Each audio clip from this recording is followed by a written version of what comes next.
Kamusta ka, aking mahal? Sana ay nasa mabuti ka.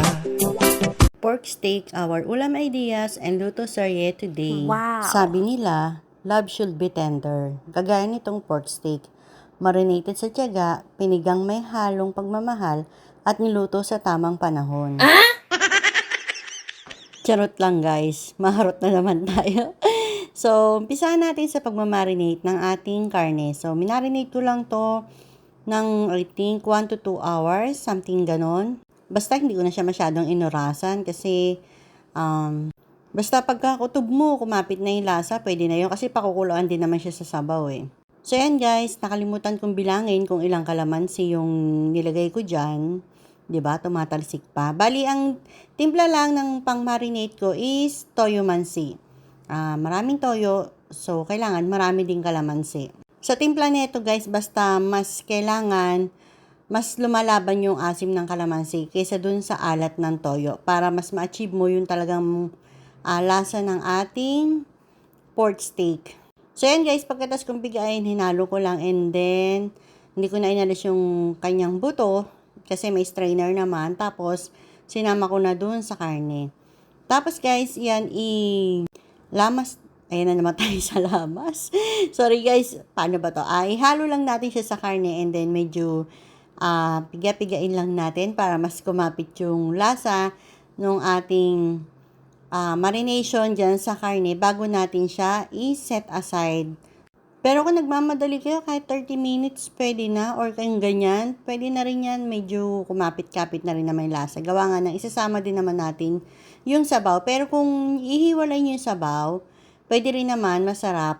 Pagka ganon, medyo tagalan nyo yung marination para kapit na kapit sa karne yung lasa ng ating marination nito, no? Sa pagmamarinate nito guys, depende na sa inyo ha, kung ano yung gusto nyong idagdag na condiments. Yung iba, naglalagay ng paminta or bawang. Pero kami, okay na sa amin yung toyo mansilang. Mas gusto namin yung ganong lasa lang. So yan guys, nilagay ko na sa Tupperware, pinilit kong pagkasyahin, di ba? Kasi lahat ng Tupperware ko is nasa rep. Medyo puno ng stock. So, ayan guys, after na mamarinate, magpuproceed na tayo sa pagpiprito ng ating karne. Sa karne guys, hindi ko sure kung anong part to ng karne. Kasi sa grocery ako bumili ng karne. Basta nakalagay lang doon pang pork steak. So, yan ang binili ko. Wala siyang taba or balat. Pero mabilis siyang lumambot naman. And maganda yung cut niya. Tsaka yung may maninipis siyang yan, yung mga saguhit-guhit na taba. Masarap din naman siya. So, yan guys, balik na tayo sa pagluluto. Hintayin lang natin siyang ma-toast ng konti. Hindi ko naman pwedeng sabihin golden brown, no? Kasi hindi naman siya golden brown. Gawa nga medyo dark na siya dahil sa pagkakamarinate natin. Bali, itong pork steak isa rin sa paborito dito sa bahay. Kasi mas masarap siya pag tumatagal. Parang adobo lang din. Kaya lang masarap kasi ito dahil pag lumalaban yung lasa ng kalamansi. Yan guys, pag medyo toast na siya ng konti, or ganyan, yung parang, hindi ko tawag dyan, medyo lag ako ngayon. Basta pag ganyan na itsura niya, baligtarin natin, and then pagluto na ulit yung other side, set aside, tapos iluto natin yung natitira. Syempre, mag-transition tayo para hindi masyado matagal. Sa pinagpritohan natin, dahil hindi naman ganun karami yung mantika nilagay ko, doon na rin ako magigisa ng sibuyas. Sa sibuyas, puti talaga ang gamit ko palagi sa pork steak kasi medyo matapang yung pula. Naano ko sa lasa niya. Yung parang kahit mag-toothbrush ka na, mag-mouthwash ka na, nandun pa rin sa bibig mo. Kaya pag pork steak, puti ang gamit ko. So, konti lang muna ang nilagay kong ginisa dyan para magkaroon lang siya ng aroma ng sibuyas and lumasa sa sabaw. Tapos, yung pinagmarinatean ng ating pork, konti na lang siya. So, nilagay ko, yun ang ginisa ko dyan. Tapos, naglagay ako ng konting water. Tapos, ibabalik na natin yung ating pinirito. Pero guys, alam mo, kahit na hindi mo ilubog yan, napakasarap nung karne niya. Diba, natikman ko kahit diet ako.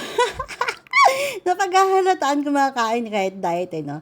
Hindi guys, syempre, yung kinain ko lang naman is carnet. Then no rice pa rin naman tayo. So, tikim-tikim lang, kurut-kurut lang kasi para lang anti-cravings ba. So, kahit nagda-diet tayo, wag nating kawawain yung sarili natin. Kasi pag natikman naman na natin yan, mawawala na yung cravings ko.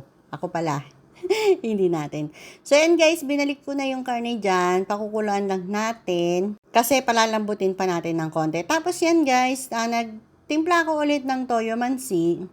Usually, ganyan ginagawa ko.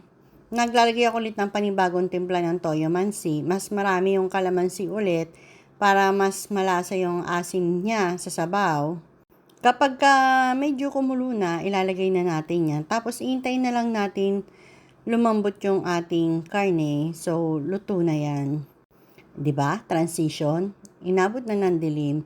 So, guys, ano pang iniintay ninyo? Pero, bago kayo sumandok, guys, so, kapag luto na pala, ilalagay na natin yung maraming sibuyas na puti sa ibabaw. Kasi, ayaw natin siyang lutuin maigi. Kasi, para sa amin, mas masarap yung ganyan lang. Yung hilaw pa talaga siya. Ilalagay mo lang siya para maluto lang siya dun sa mismong init ng ating pork steak. Dahil puti naman siya, manamis-namis siya, kaya masarap. So, yan guys. Luto na. Ituloy na natin. Kain po tayo. Please follow and share for more luto serye and ulam idea. Thank you. Bye!